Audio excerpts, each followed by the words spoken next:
문을 열지 않은 해수욕장이 평일인데도 물놀이객들로 붐빕니다.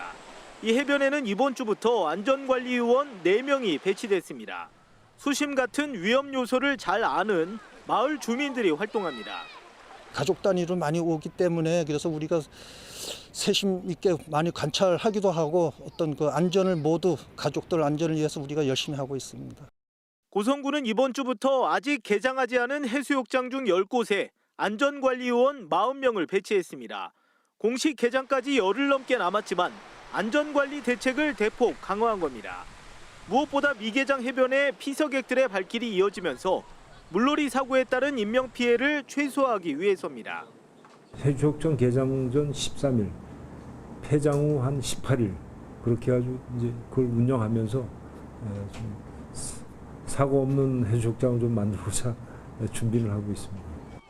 속초시도 개장 전후로 일주일 동안 속초 해수욕장과 외용치 해수욕장에 안전요원을 두기로 했고 동해시와 양양군도 대형 해수욕장 중심으로 공식 개장 기간 외에 안전요원을 배치합니다. 지역별로 다소 다르지만 일부 시군은 안전요원 인력과 배치 기간을 내년에는 더욱 확대할 계획입니다. 지난 주말과 휴일 이틀 동안 강원 동해안 미개장 해변에서는 모두 9건의 물놀이 사고가 나 19명이 구조됐습니다. 이런 미개장 해변 물놀이 사고는 날씨가 더워질수록 더욱 늘어날 전망이어서 각별한 주의가 필요해 보입니다. KBS 뉴스 정면구입니다. 해변에서 멀리 떨어진 바다에서 파도에 휩쓸린 20대 해수욕객을 구조하고 있습니다. 서귀포 중문색달해수욕장에서 20대 남성 관광객이 파도에 휩쓸린 건 어제 오후 5시 20분쯤. 민간 서프구조대원들이 이 남성을 구조해 병원으로 옮겼지만 결국 숨졌습니다. 맨몸 수영이신 분들은 어떻게 조치를 못 취하고 진짜 이 몇 초 사이에도 그냥 쭉 되게 빠른 속도로 밀려가 버리니까. 해경은 이 남성이 모래를 씻으러 바다에 들어갔다가 이한류에 휩쓸려 사고가 난 것으로 보고 있습니다. 사고 당시 이한류 발생 위험 지수가 가장 높은 4단계였기 때문입니다. 이한류는 해안으로 밀려온 바닷물이 한쪽으로 모여들어 해변이 아닌 바다 쪽으로 빠르게 빠져나가는 역파도입니다. 물살이 초속 2에서 3m로 매우 빨라 휩쓸리면 순식간에 해변에서 먼 바다로 떠내려갈 수 있어 위험합니다. 이한류는 눈으로 구별하기 어렵기 때문에 수심이 깊은 곳에서는 주의가 필요합니다. 지난 12일에도 이 해수욕장에선 20대 관광객 2명이 이한류에 떠밀려 갔다가 구조되는 등 이달 들어서만 이한류 사고가 4차례 발생했습니다.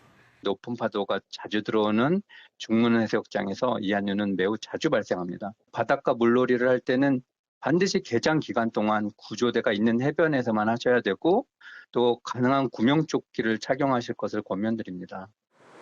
이한류에 휩쓸렸을 땐 침착하게 해안 쪽 45도 방향으로 헤엄쳐 나오거나 튜브를 붙잡고 구조대 도움을 받는 게 좋습니다. KBS 뉴스 고민주입니다. 부산 다대포에서 12km가량 떨어진 형제섬. 수심이 깊고 조류가 원활해 다양한 어류가 서식하고 있어 낚시객들에게는 명소로 꼽힙니다.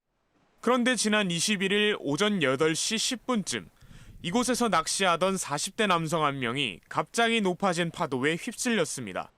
해경이 출동해 40분 만에 남성을 구조했지만 병원에서 치료받다 숨졌습니다. 구명조끼를 하고 있었지만 오랜 시간 물속에 있었던 데다 조류에 휩쓸려 버린 겁니다.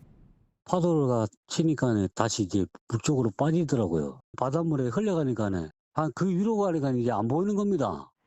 일행의 신고를 토대로 해경이 추정하고 있는 사고 원인은 너울성 파도. 갑자기 높아진 파도에 미처 몸을 피하지 못한 것으로 보고 있습니다. 지금은 잔잔한 파도가 밀려오고 있는데요. 너울성 파도는 이런 상황에서도 갑자기 크게 밀려올 수 있습니다. 너울성 파도는 저기압의 영향으로 생기는데 장애물 없이 오래 흐르며 에너지가 증가합니다. 이렇게 모인 에너지가 한 번에 쏟아져 해변에 밀려올 경우 큰 피해로 이어집니다.